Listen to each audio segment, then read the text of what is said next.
कुणाचं काय वाईट केलं की हे सगळं मला सहन करावं लागतंय? माझं बाबांवर खूप प्रेम आहे. आजवर त्यांनीच माझी काळजी घेतली, मला सांभाळलंय, जपलंय. तुझ्यापेक्षा जास्त माया केली. मी त्यांना माझा देव मानत होते. ते असं वागू शकतात मला स्वप्नातही वाटलं नव्हतं.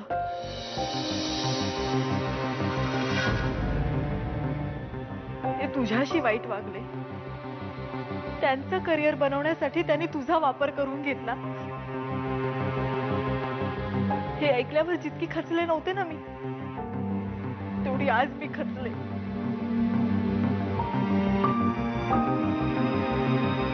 हॅलो, मी बोलतोय साहेब. हा बोला साहेब. नीट लक्ष देऊन ऐक. मी संध्याकाळच्या फ्लाईटने दुबईला जातोय. पुन्हा येईन की नाही माहित नाही.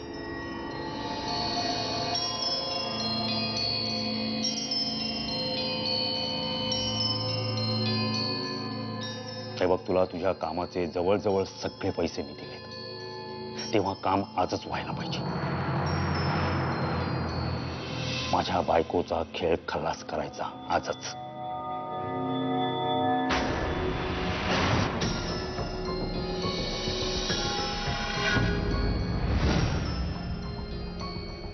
तेव्हा मी विमानातच असेल. मी दुबईला उतरल्यानंतर ताबडतोब मला माझ्या बायकोची बातमी कळायला हवी. कळलं? तुम्ही म्हणताय तसंच होईल साहेब. ती तिच्या ब्युटी पार्लर मध्ये असेल. संध्याकाळी निघेल घरी येण्यासाठी. तेव्हा संधी साधून. तुला कळलंय मला काय म्हणायचंय?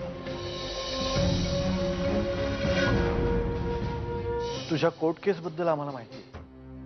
आणि शीतल देखील इथेच आहे हे सुद्धा आम्हाला माहिती. खरं तर ती जिवंत आहे का मेली हे सुद्धा आम्हाला माहिती नव्हतं. हो खरंय.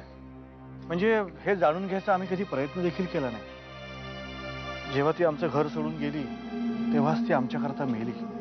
पण काय करणार, पोटची पोर आहे ना, तिला विसरून कसं चालणार. म्हणूनच आम्ही तिला इथं भेटायला आलो. म्हणू? अगं मीरा ताई आल्या नाहीयेत अजून.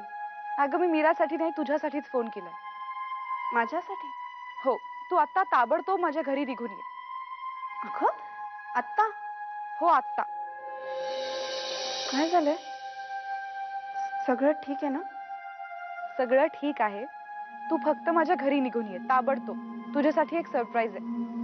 सरप्राईज? कसलं सरप्राईज? तुला कोणीतरी भेटायला आलंय. मला भेटायला कोण येणार? तू आता चौकशा नको करत बसूस. मी सांगते तेवढं कर. माझ्या घरी निघून ये, लवकर ये. अगं पण म्हणू. हॅलो, बाबाच साहेब आहेत आणि तेच ममाच्या जीवावर उठलेत. त्या माणसाला सुद्धा त्यांनीच पैसे दिलेत ममाचा खून करण्यासाठी. माझा तर विश्वासच बसत नाही यावर की माझे बाबा इतक्या खालच्या थराला जाऊ शकतात. त्यांना बाबा सुद्धा म्हणवत नाही आता. तो माणूस माझा कोणीच नाही. माझा त्यांच्याशी काहीही संबंध नसता तर किती बरं झालं असतं. नाही, पण आता मला रडून उपयोग नाही.